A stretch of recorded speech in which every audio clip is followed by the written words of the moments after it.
Good morning, good afternoon, and good evening, everyone, and welcome to today's TP Talks webinar. I am joined today by Melissa O'Keefe, Global Head of Customer Success with Redbubble. Today, Melissa will provide insights on meeting customer expectations in a high-growth environment, creating a compelling case for partnering, and embracing digital transformation. But first, I'm your moderator for today. I'm Rebecca Brown, EVP and Customer Experience Strategist with Teleperformance. Before we begin, I need to cover a few housekeeping items.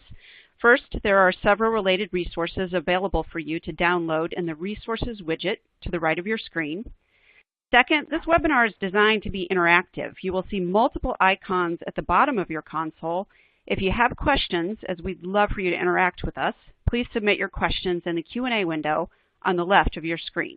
Do this anytime during the conversation, and we will address them during our designated Q&A session toward the end.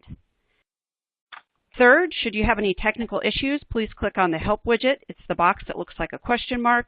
And finally, if you'd like to reach us, please use the email widget. First and foremost, what is TP Talks? As curators of the customer experience, we are pleased to bring you this series of webinars called TP Talks. TP Talks is packaged in 30-minute bite-sized webinar segments and designed to help you as curators of customer experience at your companies to help you learn from best practices, big trends, innovations, and real-world success stories from people like yourselves. Teleperformance has worked diligently with our clients to curate this content for you, and there are several of these available online. You can access them in the Resource widget to the right of your screen. Your host for today is Teleperformance. Teleperformance has been serving leading industry brands for almost 4 decades with a multitude of services, including customer care, technical support, customer acquisition, digital solutions, analytics, back office, and other specialized services to ensure consistent and positive customer interactions. In all of these areas, Teleperformance is committed to partnering with our clients to find innovative ways to manage obstacles and succeed. This webinar is a reflection on our commitment to that very concept. We are particularly proud of the awards we win and the recognition we get from our analysts and by many of our clients as well for the ability to help curate their customer experience, making a palpable difference to their brands as a manifestation of our mission. And finally, it is my great pleasure today to introduce our guest speaker, Melissa O'Keefe, who is the Global Head of Customer Success at Redbubble. In her role, she is responsible for global operations, customer support, and customer experience. Melissa has worked in multiple global environments ranging from e-commerce and online marketplaces to high-tech and large global manufacturing operations. Today, she's going to talk about her approach and strategy to building a successful customer service organization at Redbubble. So without further ado, I give you Melissa O'Keefe. Oh, thank you, Rebecca. That was a great introduction, and I've loved working with you over the years, so I'm really happy to be here. And thank you to Srini and all of Teleperformance for the opportunity today.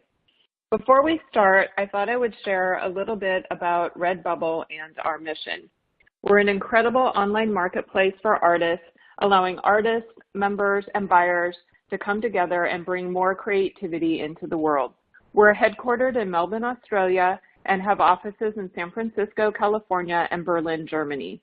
Over 700,000 artists post their work on Redbubble.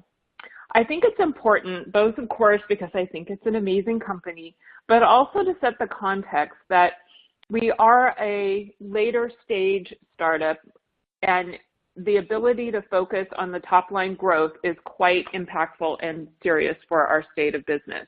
Clearly, any of us who are in the service industry have a responsibility to take care of our customers, but it's also to improve service, decrease costs, and add value back to the business through insights that improve that end-to-end customer experience. And it's a true challenge when you do not have those deep pockets or an unending lineup of engineers or product managers to help you deliver those improvements. So in my experience at Redbubble, it's really been about creative problem solving and delivering on promises to the customer, the business, the people on your team, and of course shareholders if you're a public company. So what is my go-to approach? It is the gap analysis. And I know that's not extremely complicated or fancy, and it's exactly why I love it. Running gap analysis is such a fantastic way to quickly assess what's needed to move forward and to achieve your commitments and objectives.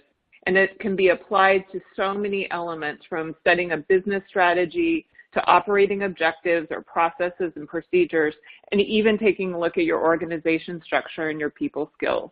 It's really the ability to take a look at where am I today, where do I need to go, and what are all the critical actions and steps I need to get there to bridge that gap and achieve all the objectives I'm held accountable to achieving. So where do you start? It's a big question, right? I have found in my own experience, it's been the most fruitful to start at the beginning. And for me, the beginning has always been, what is the objective, mission, and vision of the organization? It's the true, what am I trying to achieve, and what is the organization trying to achieve? Then I take a look at the how. How do we want to go about it? And those are the cultural norms and values, the vocabulary, and the behaviors. Then you can take a look at, all right, if I look across the spectrum, who are the partners, the customers, the suppliers, and what do I know about them?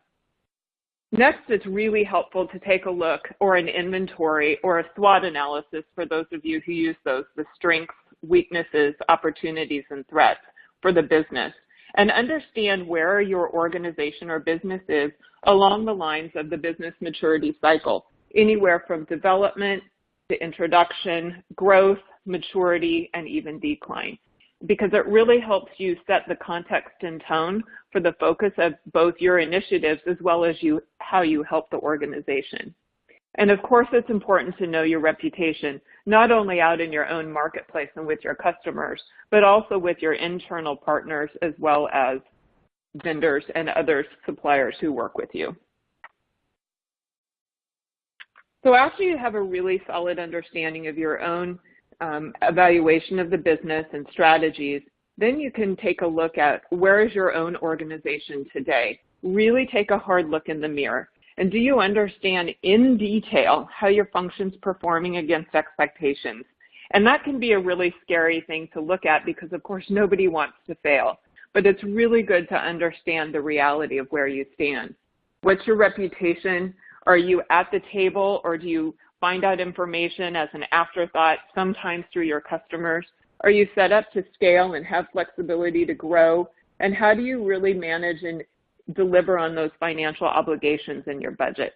Essentially, it's really knowing where you stand in a gap analysis across what your organization, your customers, and your team need you to deliver, and where you stand today. And you know what? You don't have to be perfect. This is about understanding where you are now so you can set the right direction for the future. What customers say versus what they need may be different. I guess it's a little bit like the Rolling Stones song, but I found this to be very true. When I started at Redbubble, quick story, I started in a human resources capacity. The person who was running customer service ended up taking another role 2 weeks before the holiday. So I was really along for the ride. Well, after the holiday season, of course, we ran a retrospective and tried to understand what worked and didn't work for the next planning session. I asked one of the people on my team to run a word cloud and pull in all of the requests from customers so we could see very quickly what they were asking for and where we were creating problems. And loud and clear, almost every single word cloud element was shouting out for us to add a telephone number, to add a phone. We can't find your phone. Where's your phone? And what I really understood after looking at the data is that customers were not asking for a phone number. They were asking us to respond quicker, because as painful as it is for me to tell you this, it took us 3 days over email to respond to customers right at the holiday season. So you can imagine how difficult that was and panicking for customers, and that's why they were asking us for a phone number. So when you actually are able to listen to the pain points of customers and you understand what's good for your business, you can deliver the right solution that helps resolve the customer problem or cry, as well as do what's right for your business. And just so you know, in our case, we ended up, yeah. That's a great example. I'm wondering, though, once you kind of define what customers actually are asking for, what they need, how do you go about closing that gap and accomplishing what you're setting out to do? Right. Well, that's a good question, and it could be a very big answer. But one of the most critical, I guess, strategies I have found is to develop partnerships. And most of the time, either at work or in life, it's really hard to get from A to Z without help. And that's where, for me, I found partnerships come into play internally as well as externally. And they're critical alliances to help achieve a project or even advance your organization. And I know it may seem obvious to say this, but I just want to say it because I found it to be so true. Making sure that the partnerships are good for all parties and ensuring a foundation based on collaboration, respect, and an understanding of each objective is really critical for allowing a scalable foundation for the future. And it's really not about what's in it for me. It's really about how to create a win-win approach. And I also think it's easy for leaders to feel like they have to do it all, but it's really not true. Partnerships are just another way to scale bodies of work and align that work to specialists and experts in their field. So for me, as I was thinking about partnerships, I call this the Goldilocks experience because, to be honest, this is exactly how I felt. When we started to outsource, so I told you about that horrific 3-day wait period for customers, I knew we had to figure out a way to scale. And at that time, I had 28 internal agents all doing the exact same job, which clearly didn't work. So I set out to find an outsourced partner. And to be honest, the company I was working with, Redbubble, that executives had never outsourced before. There was a lot of trepidation about going forward and a lot of concern we would lose our brand. So I wanted to start small. And to me, that meant, under 50 agents. In fact, it was probably 25 at the time. And I started to interview different organizations and potential partners. And I really found that most of the companies were just not the right fit. Some were too big, and it was very evident we would get lost in the shuffle. And others were too small and couldn't scale with us as fast as we were growing. And we actually did partner with one company in the technology space where that happened, and it was very, very painful. So it wasn't until, actually, Rebecca, I had a referral from a trusted colleague we both know. And I remember saying to you, especially after going through the experiences I had, I knew I wanted the benefit of Teleperformance's or a large company's technology, data, global infrastructure, and experience, but I absolutely wanted to be treated like a boutique partner and have somebody who would grow with us over time on our timeline.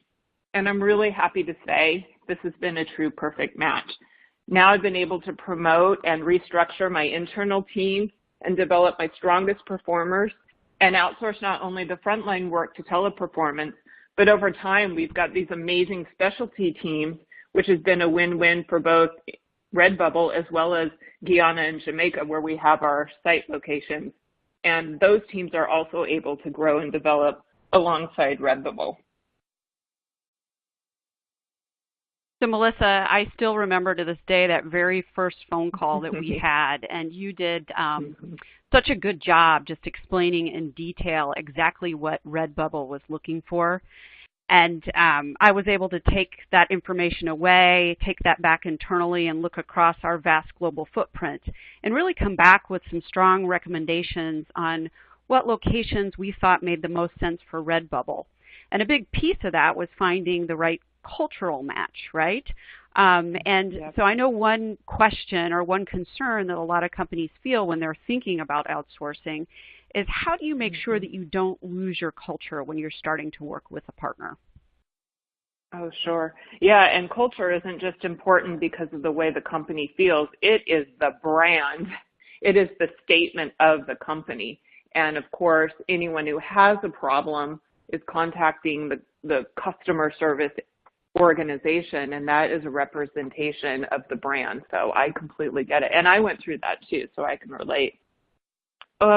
Well, my approach was, and again, I come from really everything from the from the standpoint that we're all human, right? And people are people, and organizations are a product of those people and obviously the vision and direction of that organization. So I try to start with what is the need, and not just the skills and abilities, just like you would do a job position, right? If you were thinking about interviewing for a role, you think about what are the key components I need for this position, what are the technical skills, what are the interpersonal skills, what's the cultural fit, what would that match look like, and prioritize everything so that you know what your go and no-go criteria is.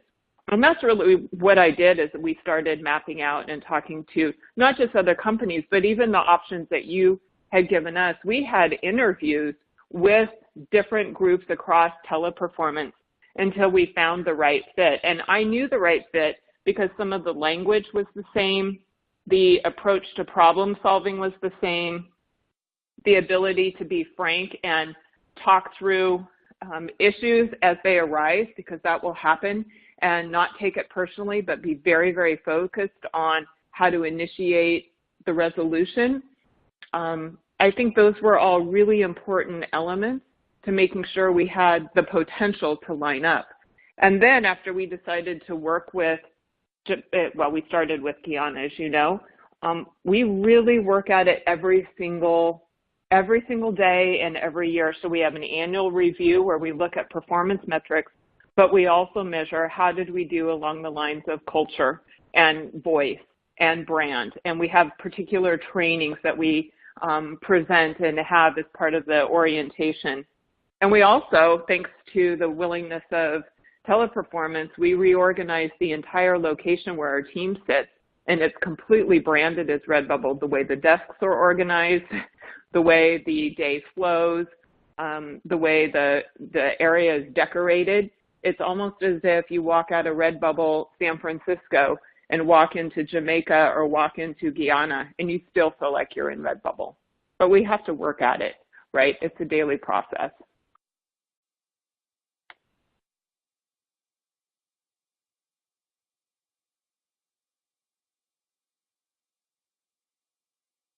Another key, Melissa, I think was we sent a lot of resources from Guyana and Jamaica to San Francisco to really get a feel for what your culture was firsthand. And then vice versa, you sent a lot of resources to our locations to make sure that we were bringing that culture back in the right way.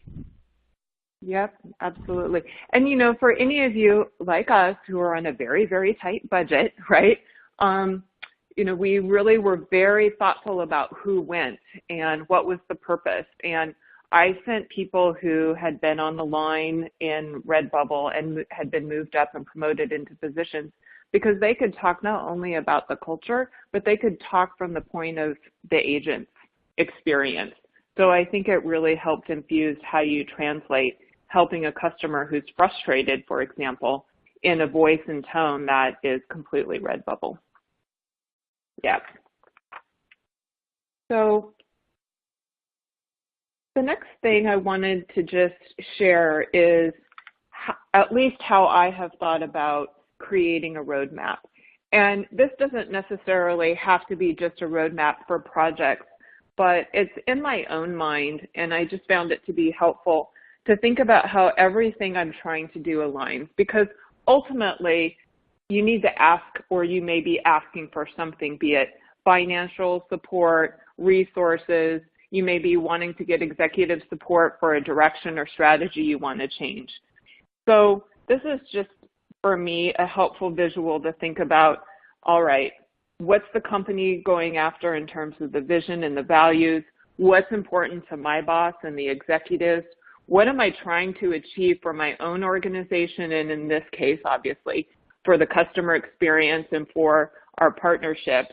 And how does that align with other teams who may be able to work with me internally to the company as well as externally?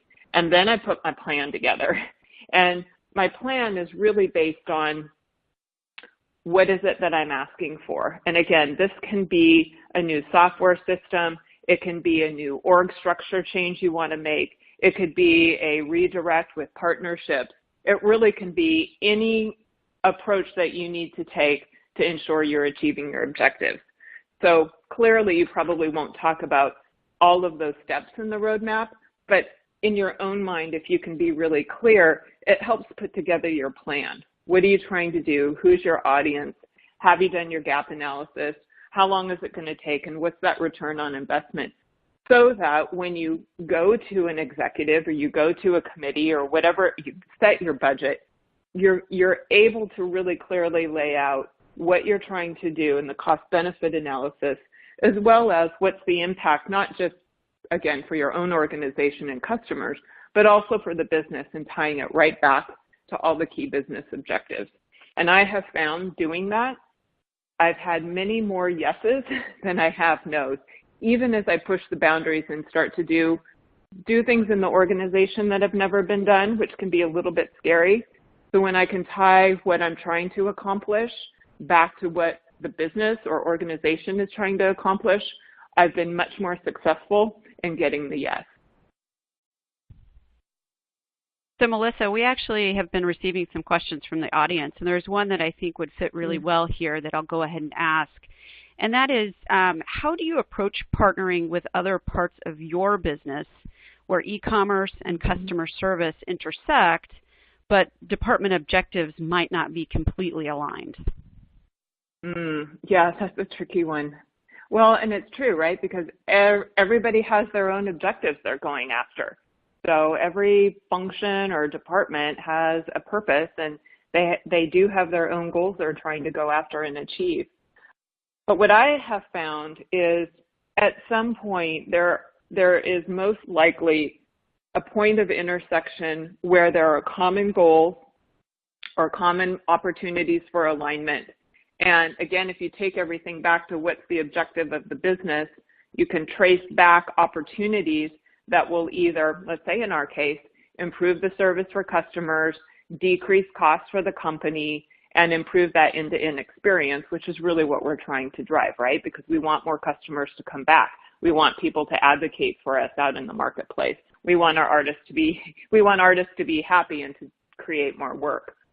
So I actually have an experience that I can share with you, and it's around sizing. And for us, what sizing really means, because some of our product line includes clothing, we have fulfillers or manufacturers we work with around the globe, and they use different products. So today, when customers are on our site selecting sizing for their clothing, they may buy a t-shirt in a medium, and then tomorrow buy a sweatshirt in a medium, and you know what? They don't fit the same. So it can be a very, very painful experience for customers. Obviously, it's awful to have to return a product and, you know, either get your money back or work on another option. And it's actually costing the company money. So I knew all of this. I had a few ideas and talked to a few people across the company, but frankly, working on sizing was so big, it affected legal and finance, multiple engineering teams, and people had their own agendas. So it just was acknowledged as a very important problem, but not important enough to drop everything else and make it a priority. So it dawned on me that probably I hadn't done a very good job of explaining the situation and selling and sharing a story. So what I did, which has worked in this company as well as other organizations for me, even when I was in human resources, is I did my own quick back-of-the-napkin assessment. Based on what I know, is this problem going to be big enough to matter? So I know our threshold for engineering support, and I was able to take a look at what we were spending in compensation, meaning refunds, reprints, returns, coupons, as well as agent time. And that number alone was big enough to be a compelling story, in quote, there. So then I went out to find partners across the organization who I knew were either working on sizing on their own or had a compelling reason to focus on sizing because it was part of their function. So that's our customer user experience team, our commercial product team, our quality team, other operational teams. And we came together, we had a meeting, we did a large process map about the customer journey, identified key pain points. brainstormed all the issues and trends, and we were able to actually solidify 2 main areas of focus where customers have difficulty, and I don't mind sharing that. So that's either the information on our site is omitted and they can't find it, or it's difficult to understand.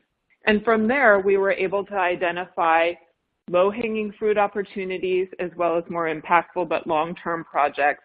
We were able to put some numbers to it, identify and talk in the language of our engineering teams and our finance teams. So we identified the cost of this work as a % of our sales, projected it out based on growth rates.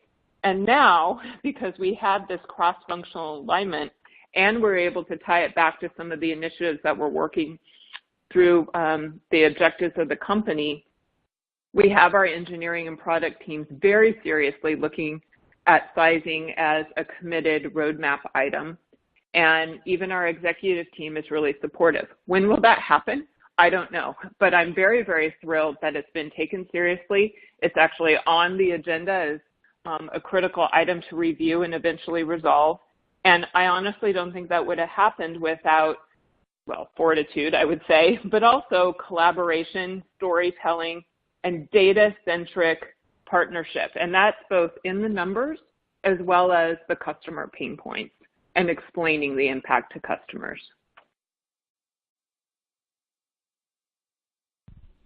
Sorry about that, my computer just froze up.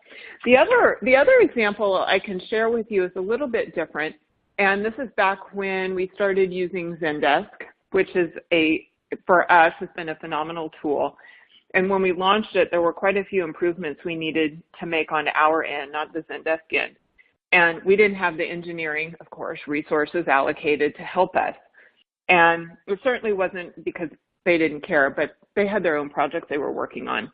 So my goal was to one, of course, make the improvements for our customers, but also ensure we were able to drive that improvement with the help of the teams internal to Redbubble. And what I did is I went out, I had the money in my budget allocated. I went out and found a partner called Lovestock and Leaf. They're based in Melbourne, Australia, and they did all the heavy lifting for us. So they did all the code writing. They wrote all the improvements that we wanted to make on the Help Center. They're specialists with Zendesk. In fact, they're right down the road from Zendesk and Melbourne, our Melbourne office. And the only thing our engineering team had to do was one product manager, one engineering manager oversaw the work and ensured that all the coding and every improvement change we were making was not going to have a negative impact on our website or, cause any delays to the site experience. And I just made sure that this was an easy way to say yes. So I took the burden of the budget and finding the partner and doing all the heavy lifting. And then I partnered with our internal resources to make sure that there was no negative impact to, obviously, the website or the business. But my goal was to make it easy for them to say, yes, they would help us. And we still actually partner with Lovestock today. And we still use Zendesk, so it's been working for us. I really, really love this quote. And of course, food is amazing. But listening to this and even reading it to yourself and thinking about it out loud, do not learn how to react, learn how to respond. And for me, at least, I know when I know where I'm going or what I'm trying to achieve, and I'm clear on what the goals and the goals of others I'm working with, it's a lot easier to take a step back, integrate feedback or redirects, manage obstacles or somebody saying that can't be done. And instead of mentally, panicking or emotionally reacting to the situation and being frustrated, it's really allowed me, since I know where I'm headed and kind of have my eyes on the prize, so to speak, it's really allowed me to stay focused and maneuver. And sometimes I've ended up, and my team, we've ended up in better places because we weren't so focused on a set path. It's really about getting to the end, but sometimes having that flexibility to get there allows you to have a much more robust and collaborative and long-term plan. So Melissa, we are running short on time. Our 30 minutes is just about up. So are there any final thoughts or advice that you'd like to give before we wrap up? I think just real quickly, remembering it's about customer service and the end-to-end experience and being able to partner across multiple teams to get there, and be very mindful about vocabulary. Words matter and they shape your culture. So be really specific and selective about the stories you're trying to create. And it's really ultimately about connection. So my advice is to lead with love over fear and to create a connection over disconnection. Great. Thank you, Melissa. I will do one very quick. We got several questions, so any that we don't get to, we'll go ahead and follow up via email. But I will go ahead and ask one before we wrap up, and that's any challenges that you've encountered when moving into the digital space, and how did you address those challenges? Oh, well, I think, you know, that I would say it really goes back to the same thing. And the challenges are going to be understanding what you need today and where you need to scale for the future, and being able to invest in the right technology that will allow you to scale without having to dismantle and start over again. So, you know, I think going back to some of those experiences of interviewing the technology opportunities you have in partners and really understanding what can they do for you today, and are they equipped to pull you along and bring you into the future. And I have been really fortunate because the companies we work with also allow us to provide input to their roadmaps. So when we have a need, we're able to provide input based on what I know our customers need, but also the experience. And it's been beneficial also for their own roadmap and customer base. So I think it goes back to understanding what are your resources, how much capital do you have to spend, and what is it that you're trying to achieve, and how much time do you have. But I would advise, don't go too big, but go big enough that you don't have to redirect or dismantle technology because you've grown faster than the system you're using. Great. Thank you, Melissa. So we are about out of time. Just a quick reminder to download our resources and watch our other webinars on demand available in the resource window to the right of your screen. And once again, a big thank you to you, Melissa, for your valuable insights and for your time today. And for everybody else, have a wonderful day. Thank you very much.